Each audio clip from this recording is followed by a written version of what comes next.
ये जो हमें दुख मिलते हैं ना, ये पाप के कारण मिलते हैं। लोग मारे घूम रहे हैं, दुख मिटाने के लिए सोचते हैं कोई जादू कर दे, कोई टोना कर दे, कोई जंतुर बांध दे, कोई आशीर्वाद दे दे। अरे काहे को पागल हो? यदि तुम अच्छे आचरण करते हो, भगवान नाम जप करते हो, सद धर्म से चलते हो, तो तुम्हें किसी से आशीर्वाद मांगने की जरूरत नहीं। बात मान लीजिए, प्रार्थना मान लीजिए। दिखावे में लाखों लोग अपने जीवन को नष्ट करने के लिए तैयार हैं। ये माया का ही तो दिखावा है जिसमें जन्म के जन्म हमारे नष्ट होते जा रहे हैं।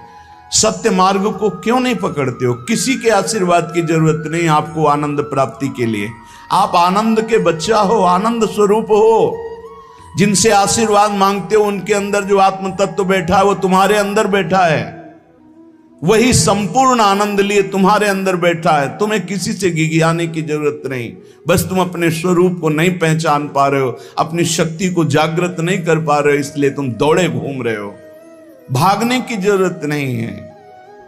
सत्संग सुनो, उसे अपने आचरण में उतारो।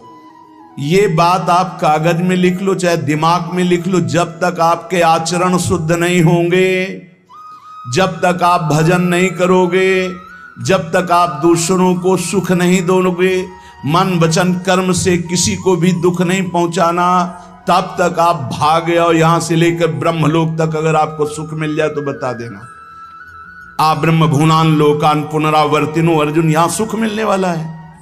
आ ब्रह्म स्तंभ पर्यंतम सर्वम मायामयम जगत, यहां सुख मिलने वाला है। अगर सुख सिंधु भगवान का भजन नहीं करेंगे, बैठ के अपने घर में बैठकर आधा घंटा भजन नहीं करेंगे, मारे घूम रहे हैं, सोच रहे हैं ये भगवान का अवतार है, हमारा कल्याण हो जाएगा। ए भाई, जब भगवान वास्तविक अवतार लिए और जो भजन नहीं किए उनका भी कल्याण नहीं हुआ।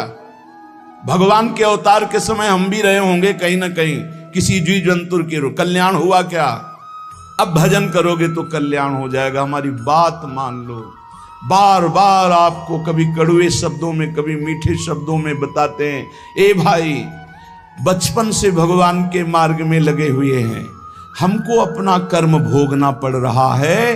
जो शरीर रचना के समय रचा गया था, वो सुखद या दुखद कर्म भोगना पड़ा। रामकृष्ण परमहंस जी के कैंसर था, भाई जी हनुमान प्रसाद पोद्दार जी के उदर में कैंसर था, बड़े बड़े महापुरुषों को भोगना पड़ा। तो प्रारब्ध को भोग लो।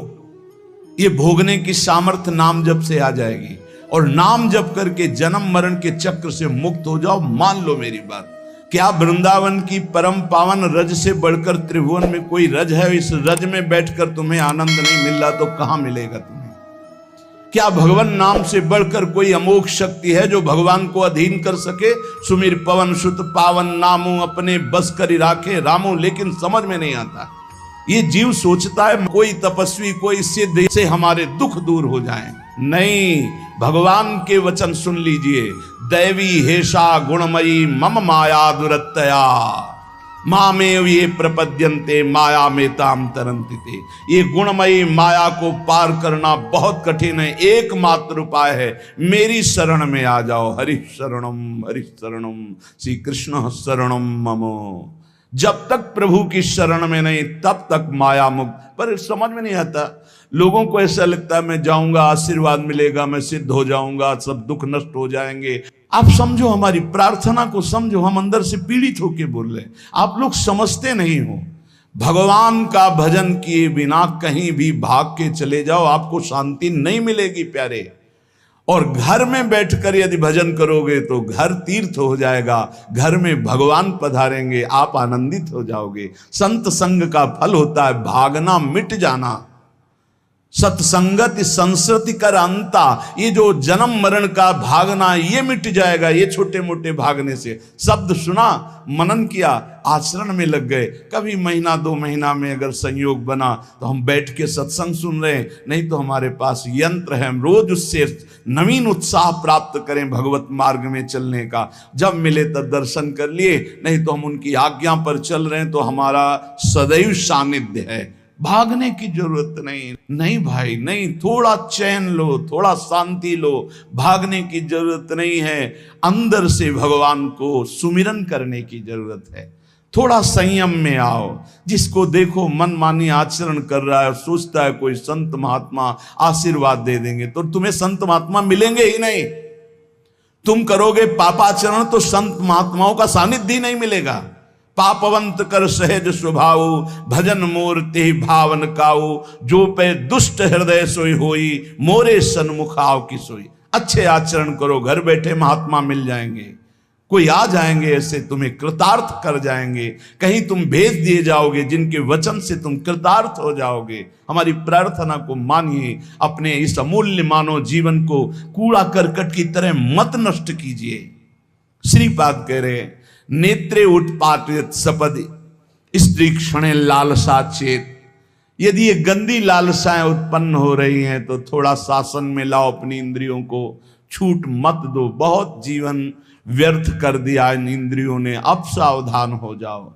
तुम स्वतंत्र सिंहवत जीवन व्यतीत करने के लिए मानव जीवन प्रकट किए भगवान ने तुम्हारा।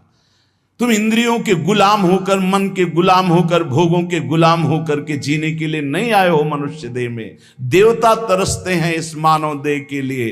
क्यों? क्योंकि साधन धाम मोक्ष कर द्वारा, इसे साधना करके हम जीवन मुक्त महापुरुष हो सकते हैं। लेकिन नहीं, बस कोई ऐसा कुछ कर दे जिससे हमारा पति बन जाए, कोई ऐसा कर दे कि हम स्वस्थों को भोग भोगें, कोई ऐसा कर दे सारी झंझटें मिट जाएं। अरे औरों की तो बात जाने दो, भगवान जिनके घर में अवतरित हुए आप वहां दृष्टि डालिए। इतने बड़े भजनानंदी महात्मा वसुदेव और देवकी कंस कारागार में बंद किए हुए, भगवान पधार रहे हैं हथकड़ी बेड़ियों से जकड़े हुए। आप विचार कीजिए, भगवान के सिवा तुम